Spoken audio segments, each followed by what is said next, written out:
I recently visited Costa Rica where I fell in love with Tres Leches Cake, an absolutely delectable dessert of sponge cake soaked with 3 kinds of milk and topped with fresh fruit and whipped cream. The recipe for my version is in the description below. Let's get started. We'll start by lining a cake pan, or the closest thing I could find to one in the villa we stayed at, with some parchment paper. To make the parchment the right size, begin by folding it diagonally over itself until you get a thin triangle, put the point in the center, and cut it at its base. Unfold it and you'll have a circle of parchment sized perfectly for your pan. Butter the pan all over and press the parchment onto the bottom. With our pan sufficiently parchmented, let's move on to adding some flour, baking soda, and salt to a medium bowl and giving it all a whisk to combine. Now it's time to spongify some cake, starting by separating 6 eggs. Be very careful not to get any yolk in your whites or your egg whites will deflate, your cake will spontaneously combust, and your whipped cream frosting will be contaminated with your tears. Or if you do happen to get some yolks in your whites like I did, just be really careful to fish every last bit out with the edge of a spoon. That's better. To begin the cake spongification process, whip the egg whites until foamy before gradually sprinkling in about half of the sugar. Just eyeball it. Continue beating on high speed to stiff peaks. Now we'll add the remaining sugar to the yolks and beat until pale and flowing off the beaters in ribbons. Add some milk and a splash of vanilla and mix until combined before tossing in the dry ingredients and mixing on low speed just until combined. Add about 1/3 of the whipped egg whites to lighten up the yolks before adding the rest of the egg whites and folding gently to combine.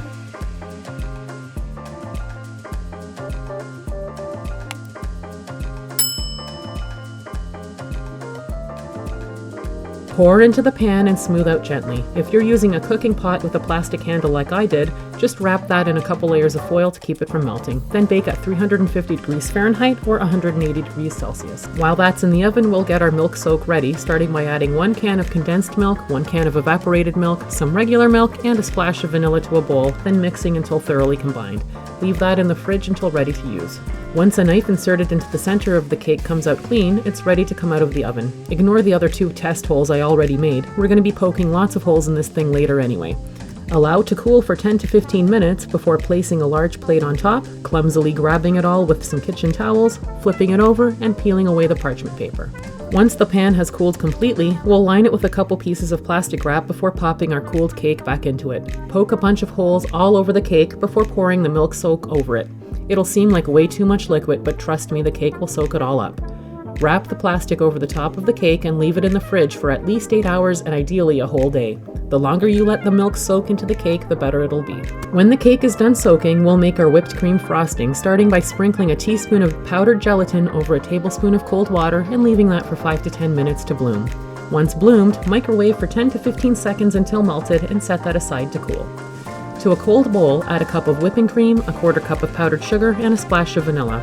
Start mixing on medium speed until it starts to thicken up before streaming in the melted gelatin, which will stabilize the whipped cream and prevent it from melting or weeping.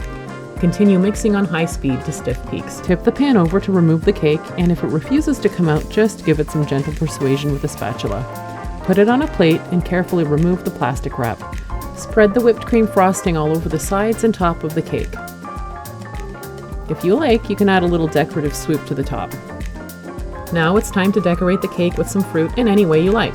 I went for a floral design, starting by arranging petal-shaped slices of mango into a flower, followed by a ring of strawberry slices and a mound of blueberries in the center.